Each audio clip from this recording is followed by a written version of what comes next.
रणभूमी Marathi news.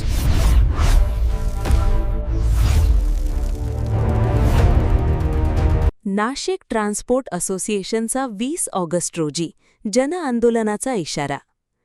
Nashik शहरात सिंहस्थ कुंभमेळा 2026च्या पार्श्वभूमीवर विविध विकास कामे सुरू आहेत. या कामांसाठी शहरातील सुमारे 2500 किलोमीटर रस्त्यांपैकी जवळपास 1230 किलोमीटर रस्त्यांवर खोदकाम सुरू आहे.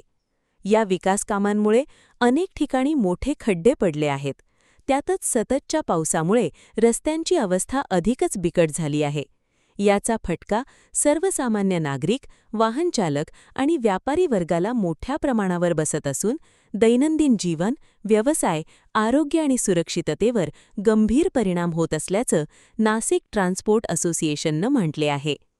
शहरातील रस्त्यांची दुरुस्ती येत्या 20 ऑगस्टपर्यंत पूर्ण करण्यात आली नाही तर नाशिक ट्रान्सपोर्ट असोसिएशनच्या वतीनं तीव्र जनआंदोलन छेडण्यात येईल, असा नुकत्याच आयोजित पत्रकार परिषदेत देण्यात आला. या पत्रकार परिषदेला संस्थापक अध्यक्ष अंजू भगवानदिन सिंघल, अध्यक्ष विनोद शर्मा, अवतार सिंग बिंदी, अमित भदाणे, अरुण त्रिवेदी, रणवीर सिंग, कल्पेश लोया, सत्यनारायण शर्मा अग्रवाल, अतुल रावल, संजय महाराणा, विनायक वाघ, राजेश पवार, संतोष भागवत, जावेद शेख यांच्यासह नाशिक ट्रान्सपोर्ट असोसिएशनचे पदाधिकारी आणि सदस्य मोठ्या संख्येनं उपस्थित होते. जिलाधिकारी को, विभागीय आयुक्त को और महापौर को निवेदन देने वाले हैं कि ये 20 तारीख तक इसके ऊपर एक्शन लिया जाए. जितने भी रास्ते खोल रहे कुंभ की वजह से हमारा डेवलपमेंट करना बहुत अच्छी बात है, नासिक डेवलप हो, लेकिन डेवलपमेंट के प्रति हमारा कोई विरोध नहीं है. हमारा विरोध है जो रास्ते खोद दिए उनको कंप्लीट नहीं करना, जो खोदा है उसका कंप्लीट नहीं किया, उसके ऊपर हमारा विरोध है. इसके लिए हम आज 20 तारीख तक अगर सरकार हर रास्ते के ऊपर एक पार्टी नहीं लगाती है कि इसकी एजेंसी कौन है, कॉन्ट्रैक्टर का काम कर रहा है, ये काम कितने दिन में कंप्लीट होगा, इसकी जन जागृति हर पेपर के अंदर रहनी चाहिए.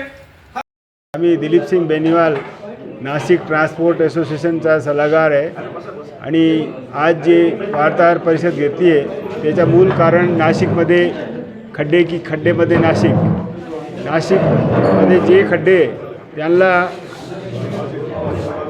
लेवल करण्यासाठी, कंप्लीट रोड बनवण्यासाठी प्रत्येक खड्डेच्यावर एक फलक लावायला पाहिजे की हे कधी पूर्ण होणार. आणि जे नाशिकला त्यांचे ॲक्सिडेंटमध्ये मृत्युमुखी झाले त्यांच्यासाठी शासनाने चांगली काहीतरी धनराशी, आर्थिक फायदा किंवा नोकरीचा फायदा असा शासनाने द्यायला पाहिजे. आणि हे जे ॲक्सिडेंट, दुर्घटना आहे ते नाही व्हायला पाहिजे. त्यासाठी शासनाने चांगला नियोजन करायला पाहिजे.